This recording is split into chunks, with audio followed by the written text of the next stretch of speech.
말씀대로 365 1월 24일 말씀은 출애굽기 19장에서 21장까지의 말씀입니다. 출애굽기 3장에서 하나님께서 모세를 처음 부르실 때요, 이스라엘 백성이 이 산에서 하나님을 섬길 것을 약속하셨습니다.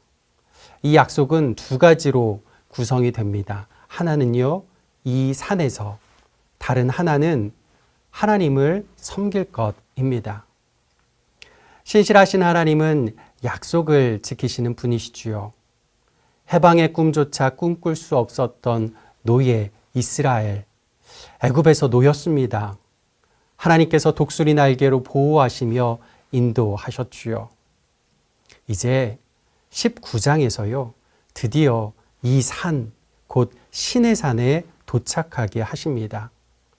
바로 그 산에서 하나님을 섬길 수 있는 길을 열어주신 거죠. 하나님을 섬긴다는 것 무엇일까요? 섬김이라는 하면요, 노예가 하는 일 아닌가요? 노예로 살던 애굽의 자리에 하나님이 그저 들어가신 것뿐일까요? 결코 그렇지 않습니다. 오히려 하나님은요, 이스라엘을 제사장 나라, 거룩한 백성, 곧 열국 중에서 특별한 백성으로 삼아주신다고 말씀하십니다. 섬김인데요, 어떻게 그렇게 특별한 백성이 되는 걸까요? 그 해답은 하나님이 그의 백성과 맺으시는 언약의 특성에 있습니다.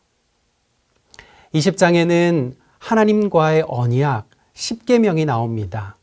10계명은요, 단순히 하라, 하지 말라 그런 법조문이 아닙니다.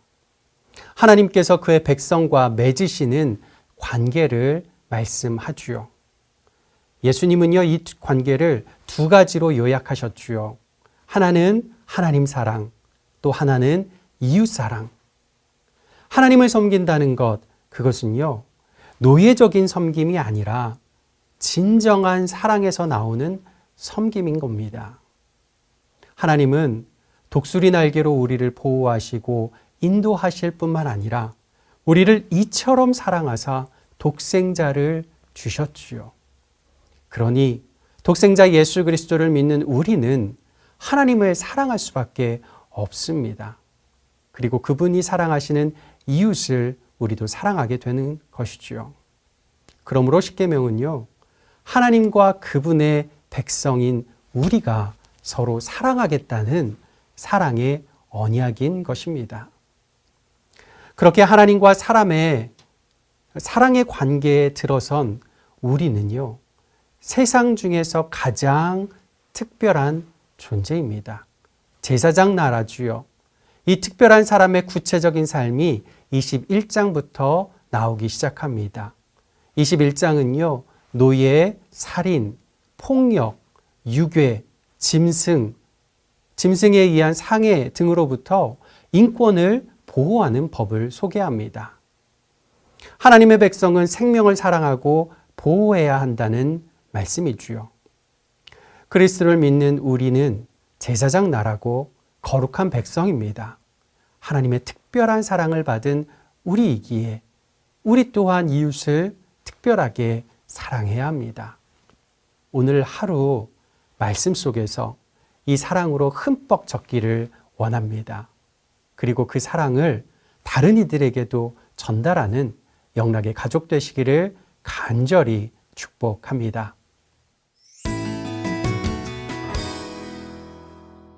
여러분 안녕하십니까? 오늘은 1월 24일 주일이 되었습니다. 오늘 주일 예배 잘 들으시고 어디 계시든지 하나님의 은혜가 충만하시기를 간절히 기원합니다. 오늘 함께 나눌 말씀은 출애굽기 20장 1절과 2절이 되겠습니다. 하나님이 이 모든 말씀으로 말씀하여 이르시되 나는 너를 애굽 땅 종되었던 집에서 인도하여 낸 네 하나님 여호와니라. 아멘. 이스라엘 백성들은 애굽을 떠나서 시내산 아래에 도착을 하였습니다. 그들은 그 시내산 아래에서 11달 동안을 머물게 됩니다. 시내산은 이스라엘 백성들의 신앙 여정에 있어서 대단히 중요한 곳입니다. 그들은 그곳에서 하나님의 백성이 되는 언약을 맺게 되었습니다. 하나님께서는 그들의 하나님이 되어주시고 이스라엘은 하나님의 백성이 되는 것입니다. 그런데 그 언약의 핵심에 두 가지가 있는데 하나는 성막을 만드는 거였습니다. 그래서 그 성막에서 하나님 앞에 기도하고 하나님 앞에 제사드리고 그 성막은 하나님의 상징처럼 여겨졌습니다. 나중에 솔로몬 때 와서는 성전을 짓게 되어서 성막을 대신하죠. 두 번째는 하나님의 계명을 받아서 말씀의 백성이 되는 것이었습니다. 여러분, 하나님께서는 많은 계명을 모세를 통해서 주셨는데 그 핵심 출발점은 십계명이라고 하겠습니다. 20장 3절부터 십계명이 기록되어 있는데요. 오늘 우리가 읽은 말씀은 그 앞에 서론이라고 할 수 있는 1절과 2절이 되겠습니다. 여러분, 다시 한번 그 말씀을 읽어보면 이렇습니다. 나는 너를 애굽 땅 종되었던 집에서 인도하여 낸 네 하나님 여호와니라. 제가 2절만 읽었는데요. 이걸 통해서 하나님은 어떤 하나님이신가를 분명하게 보여주는 거죠. 너희들에게 계명을 주어서 계명대로 살도록 요구하는 내가 누군지 아느냐? 나는 너희를 애굽 땅에서 구원해낸 너희의 하나님이다. 이렇게 말씀하는 거죠. 여러분, 많은 분들이 계명을 생각하면 부담을 느껴요. 하나님께서는 뭐 이렇게 우리에게 요구하는 게 많으신가? 하나님께서는 이거 지켜라 저거 지켜라 하면서 참 우리를 피곤하게 하셔. 이렇게 생각하는 사람이 있을는지도 모르겠어요. 그러나 여러분, 알아야 될 게 있습니다. 하나님께서 우리에게 계명을 지키라고 요구하시기 전에 먼저 하나님께서 우리를 구원하는 은혜부터 베푸셨어요. 우리 보고 사랑하라고 말씀한 것이 아니라 하나님 먼저 사랑하셨어요. 하나님 언제나 은혜를 먼저 주셨고 먼저 사랑하셨고 먼저 우리에게 베풀 거 다 베푸셨어요. 그래서 요한일서 4장 19절에 보면 사랑의 순서를 이야기하는데 우리가 사랑함은 그가 먼저 우리를 사랑하셨습니다. 여러분, 하나님께서는 아무것도 베풀지도 않으시고 사랑도 안 하시고 그리고 나서 우리에게 명령만 하시는 분이 아니세요. 먼저 우리를 다 구원하시고 사랑하시고 은혜를 베푸시고 나서 그러니 이제 너희도 계명을 지켜서 나를 사랑해라. 이렇게 말씀을 하시는 겁니다. 그래서 여러분, 우리는 흔히 율법과 복음 이렇게 말하지 않아요. 그 순서를 복음을 앞세워서 복음과 율법 이렇게 합니다. 복음에는 우리를 구원하는 하나님의 은혜가 담겨 있잖아요. 그 복음의 은혜로 먼저 구원을 받은 우리가 그 은혜가 너무 고마워서 어떻게 하면 하나님의 영광을 나타낼 수 있을까?